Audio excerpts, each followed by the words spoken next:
The death of Lazarus. Now a man named Lazarus was sick. He was from Bethany, the village of Mary and her sister Martha. So the sisters sent word to Jesus and said, "Lord, the one you love is sick." When he heard this, Jesus said, "This sickness will not end in death.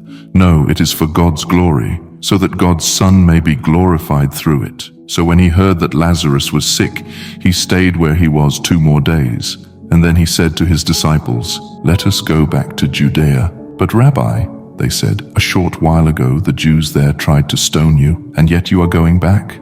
Jesus went on to tell them, "Our friend Lazarus has fallen asleep, but I am going there to wake him up." His disciples replied, "Lord, if he sleeps, he will get better." Jesus had been speaking of his death, but his disciples thought he meant natural sleep. So then he told them plainly, "Lazarus is dead, and for your sake I am glad I was not there, so that you may believe. But let us go to him." On his arrival, Jesus found that Lazarus had already been in the tomb for 4 days. Now Bethany was less than 2 miles from Jerusalem, and many Jews had come to Martha and Mary to comfort them in the loss of their brother. When Martha heard that Jesus was coming, she went out to meet him. Martha said, "Lord, if you had been here, my brother would not have died. But I know that even now God will give you whatever you ask." Jesus said to her, "Your brother will rise again. I am the resurrection and the life. The one who believes in me will live, even though they die. And whoever lives by believing in me will never die. Do you believe this?" She replied, "Yes, Lord, I believe that you are the Messiah, the Son of God, who is to come into the world." When Mary reached the place where Jesus was and saw him, she fell at his feet and said, "Lord, if you had been here, my brother would not have died." When Jesus saw her weeping, and the Jews who had come along with her also weeping,